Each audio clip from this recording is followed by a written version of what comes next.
بسم اللہ الرحمن الرحیم اللهم صل على سيدنا محمد اللهم صل على سيدنا محمد اللهم صل على سيدنا محمد اللهم صل على سيدنا محمد اللهم صل على سيدنا محمد اللهم صل على سيدنا محمد اللهم صل على سيدنا محمد اللهم صل على سيدنا محمد.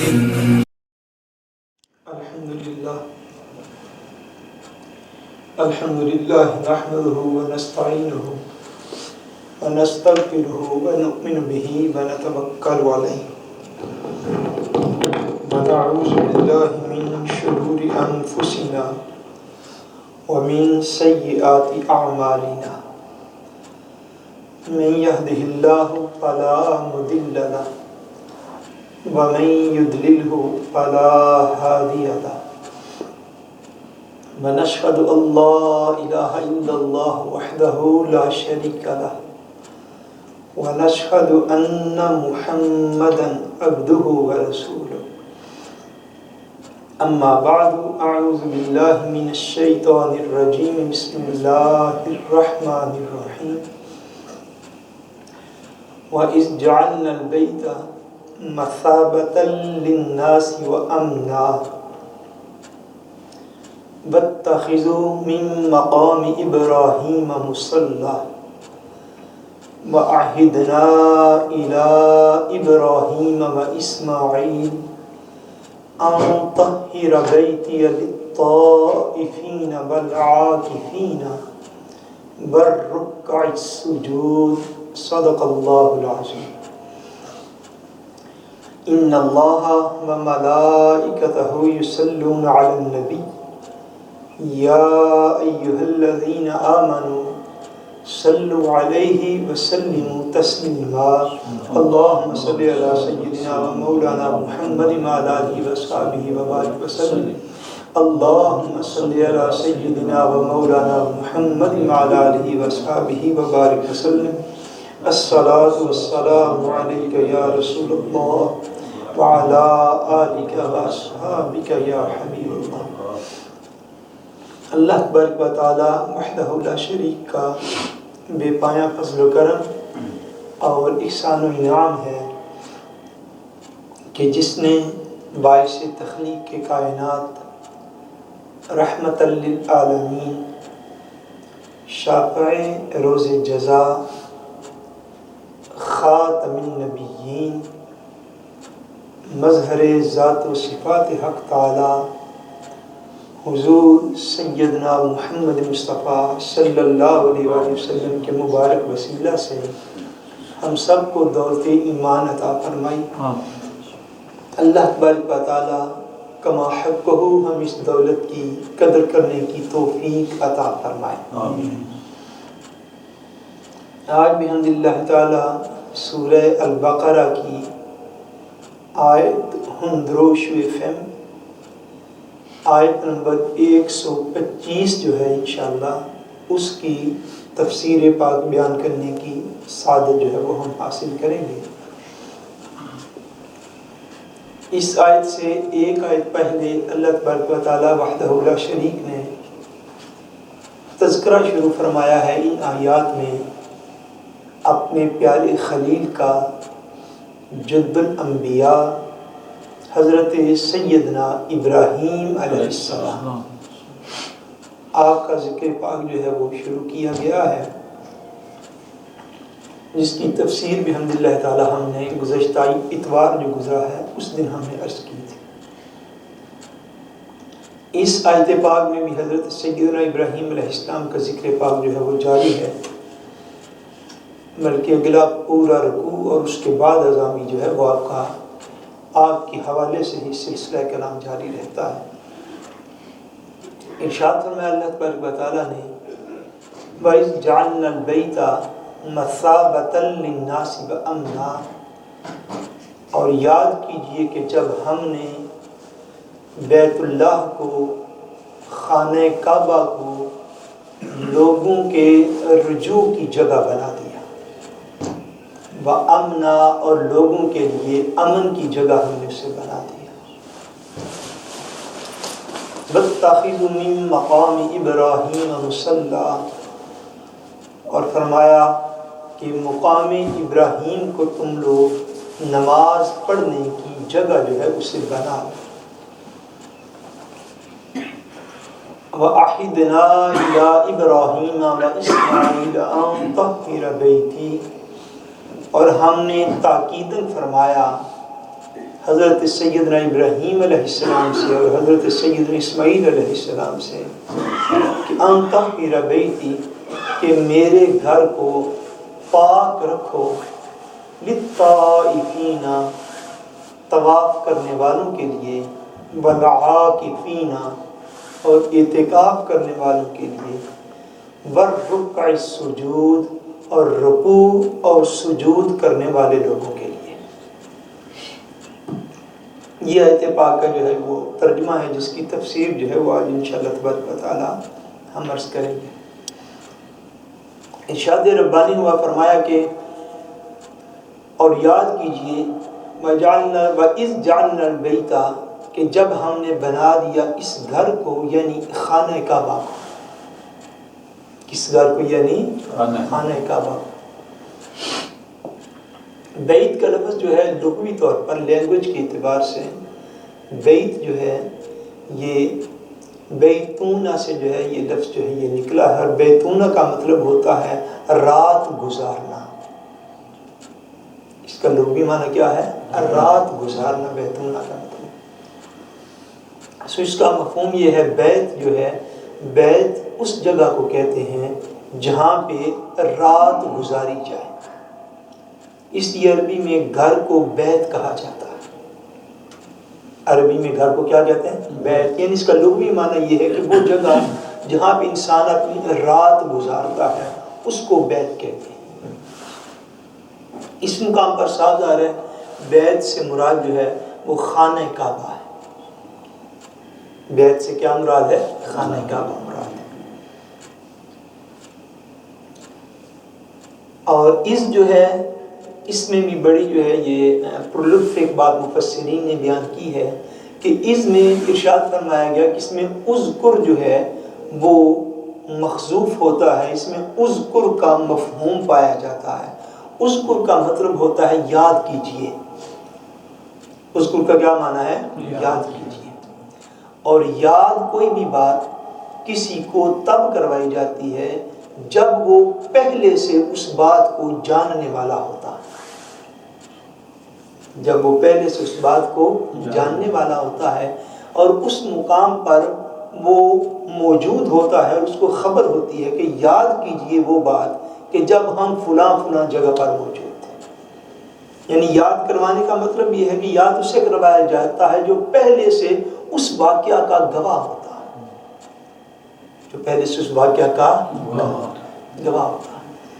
اور جب حضور نبی کریم صلی اللہ علیہ وسلم کی طرف اس کی مناسبت اور قرآن مجید میں کئی آیات جو ہے وہ یہاں سے ہی شروع ہوتی ہے۔ ارشاد فرمایا جاتا ہے وَإِذْ، اور یاد کیجئے کہ جب، کیا مطلب؟ اور یاد کیجئے کہ جب، حالانکہ آقا دو جہاں صلی اللہ علیہ وسلم سے حضرت سیدنا ابراہیم علیہ السلام کا دور مبارک جو ہے یہ کم و بیش 3000 سال پہلے کا دور ہے۔ کتنے سال پہلے کا؟ 3000 سال پہلے کا۔ اور وہ 3000 سال پہلے کے واقعات کی وحی جب اللہ تبارک و تعالیٰ اپنے حبیب پر اتارتا ہے تو ارشاد فرماتا ہے کہ باعث اے حبیب یاد کیجئے اس واقعہ کو کہ جب ہم نے ابراہیم علیہ السلام کو یہ حکم دیا تھا۔ گویا کہ علم مصطفیٰ کریم صلی اللہ علیہ وسلم حضور علیہ السلام کو اللہ کریم نے جو علم عطا فرمایا تھا اور حضور کو جو شان شاہدیت عطا فرمائی تھی اس حوالے سے یاد کروایا جاتا ہے کہ اے حبیب یاد تو کیجئے نا کہ جب ہم نے ابراہیم علیہ السلام کو یہ حکم دے رکھا تھا۔ یہ اس سے آیت پاک شروع کی، وَإِذْ جَعَلْنَا، اور جب ہم نے، اور اس میں اذکر کا مفہوم پایا جاتا ہے، میں نے عرض کیا۔ اور جب ہم نے حکم دیا تھا سیدنا ابراہیم علیہ السلام کو، بلکہ اس سے فرمایا کہ جب ہم نے اس گھر کو یعنی خانہ کعبہ کو ہم نے بنایا تھا لوگوں کے لیے رجوع کرنے کی جگہ، لوگوں کے لیے ہم نے کیسی جگہ بنائی؟ رجوع کرنے کی ہم نے یہی جگہ بنائی۔ اردو میں ایک لفظ استعمال ہوتا ہے، آپ کے علم میں ہو، کہ جس کو کہتے ہیں مرجع۔ کیا لفظ بولیے؟ مرجع۔ اس کا ایک مفہوم یہ بھی جو لفظ آیا یہاں پر مثابتاً، اس کا مفہوم ہوتا ہے لوٹنے کی جگہ۔ کیا مفہوم ہے اس کا؟ لوٹنے کی جگہ، واپس مڑنے کی جگہ۔ اسی سے جو ہے وہ کسی چیز کی طرف رغبت کرنا، رجوع کرنا، اور اسی سے جو ہے یہ مرجع بھی ہے۔ مرجع خلائق ایک لفظ اردو کے اندر استعمال ہوتا ہے، یعنی ایسی جگہ جہاں پہ اللہ تبارک و تعالیٰ کی مخلوق بہت زیادہ جاتی ہے، جہاں پہ اللہ تعالیٰ کی مخلوق بہت زیادہ جو ہے وہ جاتی ہے۔ اگر جتنے بھی مسلمان ہیں اس کو آج سننے والے یا بعد میں سننے والے، آپ قرآن مجید کی اس لفظ کی حقانیت پر اور اس کے سچ ہونے پر کبھی آپ غور فرمائیے اور پوری توجہ کیجیے کہ اللہ تبارک و تعالیٰ نے ارشاد فرمایا کہ ہم اس گھر کو ایسی شان عطا فرما رہے ہیں کہ ہماری مخلوق جو ہے یہ ہمیشہ اس گھر کی طرف آتی رہے گی، ہماری مخلوق ہمیشہ اس گھر کی طرف آتی رہے گی۔ مثابۃ للناس، فرمایا ہم انسانوں کے لیے اسے ایسی جگہ بنا رہے ہیں کہ جہاں پہ لوگ پلٹ پلٹ کے آئیں گے، بار بار آئیں گے، اور جو ایک دفعہ آئے گا وہاں پہ ایک دفعہ کے آنے سے اس کی حاضری کی سیری جو ہے وہ ہو نہیں سکے گی، یعنی اس کا دل بھرے گا نہیں خانہ کعبہ کی طرف۔ جو ایک دفعہ بندہ چلا گیا ایسا نہیں ہوگا کہ اس کا دل بھر گیا، کہ کبھی ایسا ہوا ہے؟ بولیے جن نے حاضری دے رکھی۔ یہ عالم اسلام 1460 سے، اور یہ 1460 سے بات نہیں ہو رہی، اس کے تاریخ پہلو ہے وہ بھی عرض کرتا ہوں۔ یعنی جب سیدنا ابراہیم علیہ السلام کو حکم دیا اور اس گھر کی شان و عظمت کو بیان فرمایا کہ ہم نے اس گھر کو لوگوں کے رجوع کرنے کی جگہ بنا دیا ہے، خانہ کعبہ کو لوگوں کے رجوع کرنے کی ہم نے جگہ بنا دیا ہے، لوگ پلٹ پلٹ کر آئیں گے، جو ایک دفعہ حاضر ہوگا وہ ایسا نہیں کہے گا کہ جی میں ایک دفعہ چلا گیا تو اب میں دوسری دفعہ نہ جاؤں، بلکہ لوگ پلٹ پلٹ کے وہاں پہ جائیں گے، بار بار لوگوں کا دل کرے گا، بار بار لوگ حاضر ہوں گے۔ یہ مفہوم ہے اس لفظ کا جس کو فرمایا مثابۃ للناس، کہ لوگوں کے پلٹنے کی وہ جگہ ہے، لوگوں کے رجوع کی وہ جگہ ہے، لوگوں کے رجوع کرنے کی وہ جگہ ہے۔ اور ایک تو یہ ہے کہ لوگ وہاں پہ رجوع کرتے ہیں، اور دوسرا رجوع وہ ہے جو سارا عالم اسلام پوری روئے زمین پر ہر نماز کے وقت میں کرتا ہے، یہ بھی اسی گھر کی طرف رجوع ہے۔ فرمایا یہ گھر ہم ایسا جو ہے وہ بنانے لگے ہیں کہ اس گھر کی طرف ہماری مخلوق کا رجوع ہو جائے گا، خانہ کعبہ کی طرف اللہ تعالیٰ کی مخلوق جو ہے وہ رجوع کرے گی، پلٹ پلٹ کے بار بار وہاں پہ آیا اور جایا کرے گی۔ اور سیدنا ابراہیم علیہ السلام سے لے کر آج تک یہ اتنا واضح قرآن مجید کہ یہ کلام اللہ کا کلام ہے، مخلوق کا کلام نہیں ہے، اور اسلام برحق دین ہے، اس کی یہ بہت بڑی واضح مثال اور واضح دلیل اس مثابتاً کے لفظ کے اندر ہے کہ اللہ تبارک و تعالیٰ نے فرما دیا۔ اب تہذیبیں بھی بدلتی رہتی ہیں، ثقافتیں بدلتی رہتی ہیں، بلکہ ایام جاہلیت میں حضور علیہ السلام کے اعلان نبوت سے پہلے ان ایام جاہلیت میں بھی لوگ سالانہ خانہ کعبہ کی طرف حج کرنے کے لیے سفر کیا کرتے تھے، اور پھر اسلام کی 1400 سالہ 1450 سالہ تاریخ میں بھی بڑی بڑی عجیب دور حکومت آئے ہیں، بڑے بڑے سخت دور حکومت آئے ہیں، بڑے معاملات ہیں وہ خانہ کعبہ کی ہسٹری کے ساتھ جڑے ہوئے ہیں، مگر اس کے باوجود اللہ تبارک و تعالیٰ کا یہ جو فرمان ہے کہ وَإِذْ الْبَيْتَ مَثَابَةً لِلنَّاسِ، کہ ہم نے اس گھر کو لوگوں کے رجوع کرنے کی جگہ بنا دیا ہے، وہاں پہ حکومت ظلم کی آئی یا کفر کی آئی یا مشرکین کی آئی یا جس حالت میں بھی گمراہوں کی آئی، اللہ تبارک و تعالیٰ کا یہ قول اور یہ فرمان جو ہے ہر دور میں ہمیشہ سچا ہوتا رہا ہے اور انشاءاللہ قیامت کے دن تک یہ سچا ہوتا رہے گا کہ ہر دور میں لوگ خانہ کعبہ کی طرف جاتے رہے، ہر دور میں لوگ خانہ کعبہ کی طرف سفر جو ہے وہ کرتے رہے۔ یہ فرمایا مثابۃ للناس، یہ جگہ جو ہے یہ لوگوں کے رجوع کرنے کی ہم نے جگہ بنا دی، اس گھر کو ہم نے ایسی شان عطا فرمائی، وَأَمْنًا، اور فرمایا یہ ہم نے امن کی جگہ بنا دی اس گھر کو۔ اس گھر کو کیسا ہم نے بنا دیا ہے؟ امن کی جگہ ہم نے اسے بنا دیا، اور ایسا امن یہ عطا فرماتا ہے یہ گھر کہ جو بندہ جو ہے خدا نہ خواستہ، یہاں تک جو ہے یہ شرعی احکام موجود ہیں کہ اگر چور چوری کر کے حرم میں داخل ہو جائے، جتنی دیر تک وہ حرم میں رہے اس کو سزا نہیں دی جا سکتی، ایسی امن کی جگہ۔ کسی بندے کی چیز جو ہے وہ مسافر زائر یا مکہ مکرمہ کا مقامی بندہ وہ وہاں پر چل رہا ہو، کسی کا کوئی سامان گر جائے، سوائے اعلان کی نیت کے کوئی بندہ اس شہر میں گری ہوئی چیز کو اٹھا نہیں سکتا، قانونی طور پر شریعت کے اندر منع ہے، الا یہ کہ اس کی یہ نیت ہو کہ وہ اعلان کروا کے کسی مالک تک پہنچا دے گا۔ حتیٰ کہ اگر قتل جو ہے یہ جرم عظیم ہے اور ظلم عظیم ہے، کسی کو ناحق ناجائز قتل کر دینا، اگر قاتل قتل کر کے حرم کے اندر داخل ہو جائے، حرم میں اس کے اوپر سزا کو نافذ کیا جا سکتا نہیں، حتیٰ کہ اس کو سزا کے نفاذ کے لیے پھر شرعی طریقہ یہ ہے کہ اس کا کھانا پینا بند کر دیا جائے، اس کو کوئی بندہ مکہ میں رہائش نہیں دے گا۔ دور حاضر میں وہ اگر ہوٹل میں جائے، کسی کو پتا ہو یہ قاتل ہے تو ہوٹل والے کو چاہیے کہ اس کو کمرہ الاؤ نہ کرے، کھانا پینا اس کے اوپر بند کر دیا جائے گا، تاکہ اس وجہ سے وہ حرم کی حدود سے باہر نکل جائے، جب باہر نکلے گا تب اس کے اوپر سزا جو ہے وہ لازم کر دی جائے گی۔ یعنی اتنی امن کی جگہ ہے، فرمایا مثابۃ للناس وامنا، ہم نے اس کو لوگوں کے رجوع کی جگہ بنا دیا ہے اور لوگوں کے لیے امن کی جگہ ہم نے اسے بنا دیا۔ اور پھر اس امن کا کیا کہنا جو اللہ کریم اس گھر کی زیارت کرنے والوں کو قبر و حشر کے اندر عطا فرمائے گا، کہ گناہگار جاتا ہے تو گناہگار جا کے وہاں پہ گناہ معاف کروا کے نیکیوں کی خیرات لے کر واپس آ جاتا ہے، اور یہ اللہ کے عذاب سے امن ہے، یہ اللہ تبارک و تعالیٰ کے عذاب سے امن ہے۔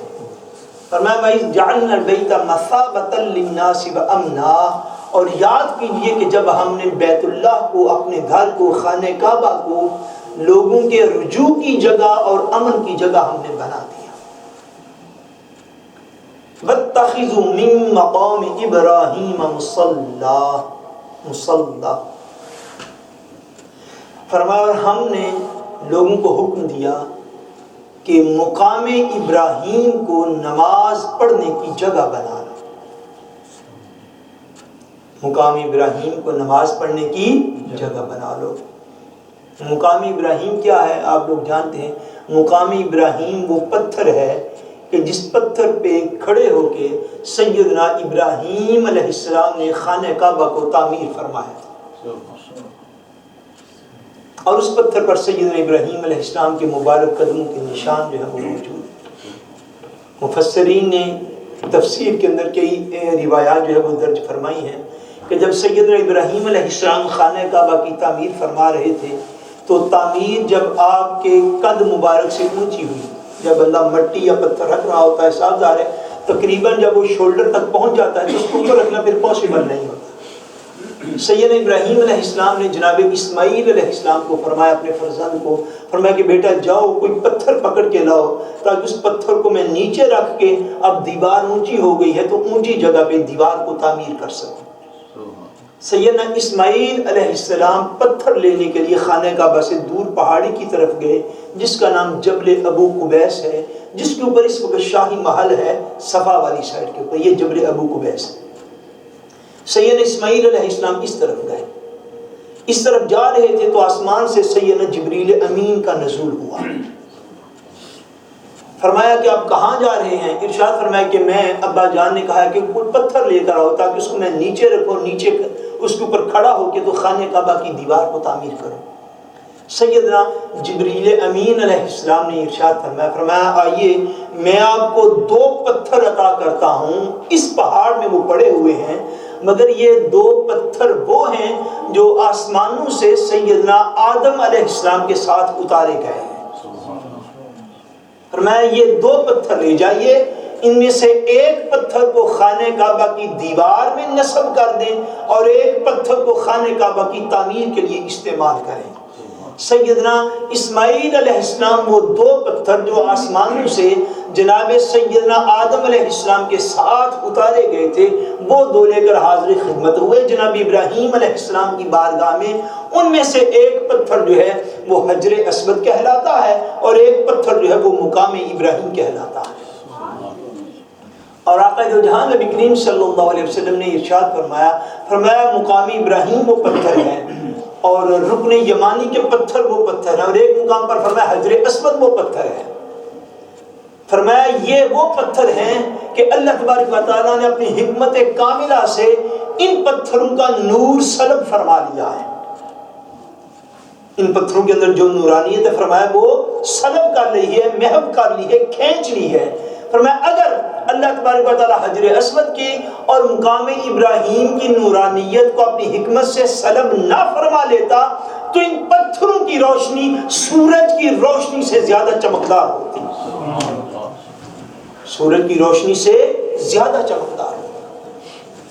یہ وہ پتھر تھا، اور یہ حکایات اور واقعات میں عرض کر رہا ہوں مفسرین کی تفسیر جو ہے اس میں سے جو انہوں نے روایتیں درج کی جو بڑی معتبر ہیں ان میں سے ایک روایت یہ بھی ہے کہ جب سیدنا ابراہیم علیہ السلام مقام ابراہیم والے پتھر کے اوپر کھڑے ہوئے، مقام ابراہیم والے پتھر کے اوپر کھڑے ہوئے تو تھوڑا وقت گزرا تو اس پتھر کی ہائٹ سے بھی سیدنا ابراہیم علیہ السلام دیوار کو اونچا بنانا چاہتے تھے۔ پھر جب ایسی کیفیت آئی تو جناب ابراہیم علیہ السلام کو جب اور اونچا جانے کی ضرورت محسوس ہوئی تو پھر اس پتھر مقام ابراہیم نے جناب ابراہیم علیہ السلام کے لیے لفٹ کا کام بھی دیا، یعنی پتھر خود بخود زمین سے اوپر ہوتا جاتا تھا۔ جیسے جیسے آپ کو ہائٹ چاہیے ہوتی تھی، دائیں یا بائیں مڑنا ہوتا تھا، پتھر زمین سے اونچا ہو جاتا، ویسے ویسے جناب ابراہیم علیہ السلام خانہ کعبہ کی تعمیر فرماتے جاتے۔ اور اس پتھر کو 2-3 اور تاریخی نسبتیں بھی حاصل ہیں۔ سیدنا ابراہیم علیہ السلام جب خانہ کعبہ کی تعمیر فرما چکے اور اللہ تبارک و تعالیٰ وحدہ لا شریک نے جب انہیں حکم دیا کہ ابراہیم میری مخلوق میں اس گھر کی طرف آ کے حج کرنے کا لوگوں کے اندر اعلان کرو کہ لوگ آئیں اور اس گھر کی طرف آگے عمرہ کریں، اس کی زیارت کریں، اس کے طواف کریں اور یہاں پہ آگے حج کو ادا کریں۔ سیدنا ابراہیم علیہ السلام کو حکم ہوا۔ حضرت عبداللہ ابن عباس رضی اللہ تعالیٰ عنہ اس کی روایت فرماتے ہیں، المستدرک کے اندر یہ روایت موجود ہے، دیگر کتب کے اندر بھی۔ سیدنا ابراہیم علیہ السلام کو حکم ہوا، سیدنا ابراہیم علیہ السلام نے عرض کی اللہ کریم کی بارگاہ میں، یا اللہ میں اعلان کروں تو میرا اعلان سنے گا کون؟ فرمایا ابراہیم اعلان آپ کر دیں، انسانیت تک آپ کا اعلان پہنچانا یہ ہمارے ذمے ہے۔ فرمایا آپ اعلان کریں۔ حضرت عبداللہ ابن عباس کہتے ہیں کہ سیدنا ابراہیم علیہ السلام نے اعلان کیا لوگوں کو حج کی طرف اور اس گھر کی زیارت کی طرف کرنے کے لیے۔ جب آپ نے اعلان کیا تو اللہ تبارک و تعالیٰ نے ساری ارواح تک حضرت ابراہیم علیہ السلام کے اعلان کو پہنچا دیا۔ تب جن ارواح نے حضرت ابراہیم کے اعلان پر خاموشی اختیار کی اور وہ بولی نہیں آواز سن کے، انہوں نے اللہ کی نبی کی آواز پہ لبیک نہیں کہا، یہ وہ روحیں ہوئی جو یا تو کافر ہو گئی یا پھر مومنوں میں اس حالت میں نہیں کہ وہ کعبۃ اللہ کا سفر نہ کر سکے گی۔ اور جن ارواح نے سیدنا ابراہیم علیہ السلام کی آواز پہ لبیک کہا، بلکہ علماء نے یہاں تک فرمایا جس نے جتنی بار کہا، جب آپ نے اعلان کیا جو 17ویں پارے کے اندر ہے سورہ الحج کے اندر، فرمایا ابراہیم آواز دے دو وَأَذِّن فِي النَّاسِ بِالْحَجِّ، لوگوں کو پکارو یہاں پہ کھڑے ہو کے، یا اللہ ایک تو میرا بیٹا ہے یہاں پہ، دوسرا میں ہوں، تیسرا بندہ کوئی نہیں۔ حضرت حاجر رضی اللہ تعالیٰ عنہ کا تب تک وصال ہو چکا ہوا تھا تعمیر کعبہ تک۔ یا اللہ سارے مکہ میں تیرے گھر کے گرد صرف ہم 2 بندے ہیں، میں کس کو اعلان سناؤں؟ فرمایا ابراہیم آپ اعلان فرما دیجئے اعلان کرنا آپ کا کام ہے، لوگوں تک پہنچا دینا ہمارا کام ہے۔ جن جن ارواح نے ان پر لبیک کہا حضرت ابراہیم علیہ السلام کی آواز پر، اور جتنی بار کہا، اللہ کریم وہ غریب سے غریب بندہ بھی کیوں نہ ہو، اس کے لیے حج کے یا عمرہ کے سفر کے اسباب اس دنیا میں پیدا فرما دیتا، اور جس نے جتنی بار کہا اللہ کریم اس کو اتنی بار اپنے گھر کی زیارت عطا فرماتا۔ اور جن ارواح نے جواب نہیں دیا وہ ارواح ہیں جو قیامت کے دن تک بھی خانہ کعبہ کا سفر کر سکیں گی۔ اس پتھر پر ایک روایت کے مطابق اس پتھر پر کھڑے ہو کے سیدنا ابراہیم علیہ السلام نے لوگوں میں حج کا اعلان فرمایا۔ پھر ایک اور روایت جو اللہ اکبر، وقت تو قریب لگ گیا، جو مفسرین نے بیان فرمائی وہ یہ بھی ہے کہ سیدنا ابراہیم علیہ السلام نے اسی پتھر کے اوپر کھڑے ہو کے، مقام ابراہیم والے پتھر پر کھڑے ہو کے، جناب ابراہیم علیہ السلام نے حضور نبی کریم صلی اللہ علیہ وسلم کی اس دنیا میں آمد کی دعا بھی اسی پتھر پہ کھڑے ہو کے کی تھی۔ سو اس پتھر کے ساتھ بڑی تاریخی یادیں ہیں وہ عالم اسلام کی وابستہ ہیں کہ آپ نے حج کا اعلان بھی اسی کے اوپر کھڑے ہو کے کیا، حضور علیہ السلام کے میلاد کی دعا بھی کہ وہ شہر مکہ میں ہو وہ بھی اسی پتھر کے اوپر کھڑے ہو کے کی، اور پھر سیدنا ابراہیم علیہ السلام نے تعمیر کعبہ کے لیے بھی اسے استعمال فرمایا۔ اللہ تبارک و تعالیٰ وحدہ لا شریک نے ارشاد فرمایا وَاتَّخِذُوا مِن مَقَامِ إِبْرَاهِيمَ مُصَلًّى، فرمایا اے اہل اسلام ہم تمہیں حکم دیتے ہیں کہ ابراہیم علیہ السلام کا یہ جو کھڑے ہونے کی جگہ ہے اس پتھر کو اپنے لیے جائے نماز بنا، اس پتھر کو اپنے لیے بولیے نا، اس پتھر کو اپنے لیے جائے نماز، اس کے قریب جا کے نماز ادا کرو، اس پتھر کے جتنا پاسبل ہو، جتنا ممکن ہو، جتنا میلی ہو، اس پتھر کے قریب جا کے نماز کو ادا کرو۔ وہ مقام ابراہیم کیا ہے؟ بولیے مقام ابراہیم کیا ہے؟ پتھر کیا ہے؟ بولیے پتھر ہے، ایک سٹائن ہے، ایک پتھر ہے۔ اور جس بندے کے ذہن میں کبھی کسی مقام پر یہ پروپیگنڈا کہیں سے سن کے آ جاتا ہو یا اس کے اپنے ذہن کے اندر موجود ہو کہ آثار اولیاء یا آثار انبیاء کے اندر معاذ اللہ کوئی برکت نہیں ہے، تو آپ اس غلط عقیدے کو آج درست کر لیں۔ اوسلو کے اندر جو نماز ادا کی جاتی ہے اس کو قبول کون کرتا ہے؟ بولیے کون قبول کرتا ہے؟ اللہ کے۔ جو نماز مکہ مکرمہ ہوٹل میں جا کے کوئی پڑھتا ہے اس کو قبول کون کرتا ہے؟ بولیے۔ جو نماز حرم کعبہ میں مسجد الحرام میں جا کے ادا کی جاتی ہے اسے کون قبول کرتا ہے؟ بھائی اس میں کیا حکمت ہے کہ بندہ اسلو سے حرام باندھ کے پہنچ بھی گیا، شہر مکہ میں بھی جا پہنچا، شہر مکہ سے پہنچ کے اللہ کریم کے گھر میں مسجد الحرام میں بھی داخل ہو گیا، اور مسجد الحرام میں داخل ہونے کے بعد پھر اس کی جو یہ ترغیب دلائی جا رہی ہے کہ اگر تمہیں وقت مل جائے، اگر تمہیں موقع مل جائے، اگر تمہیں چانس مل جائے تو پھر کیا کرنا؟ وَاتَّخِذُوا مِن مَقَامِ إِبْرَاهِيمَ مُصَلًّى، تو نماز وہاں پہ ادا کرنا جہاں پہ ہمارے ابراہیم کے قدم لگے ہوئے ہیں۔ نماز کہاں پہ ادا کرنا؟ جہاں پہ جناب ابراہیم علیہ السلام کے قدم لگے ہوئے ہیں۔ کیوں کہ انبیاء کرام کے قدم جہاں پہ لگ جائیں، اولیاء کرام کے قدم جہاں پہ لگ جائیں، اللہ کریم کو وہ مقام اللہ کے ہاں اللہ کی نشانی ہو جاتا ہے۔ ان الصفا والمروہ من شعائر اللہ، صفا اور مروہ کیا ہیں؟ وہ اللہ تبارک و تعالیٰ کی نیک بندی کے قدم لگے، اللہ کریم نے انہیں اپنی نشانی قرار دے دیا۔ مقام ابراہیم کیا ہے؟ جناب ابراہیم علیہ السلام کے قدم لگے، کیا ہوا؟ قدم لگے، اور پتھر کو محفوظ کر لیا گیا، اور پتھر کو محفوظ کر لیا گیا۔ اس لیے اس بات کو ہمیشہ سمجھنا چاہیے کہ قرب اولیاء میں اور قرب انبیاء میں، یا آثار اولیاء پر یا آثار انبیاء کے قریب عبادت کرنے سے عبادت کے قبولیت کے چانس بڑھ جاتے ہیں۔ بولیے سبحان اللہ۔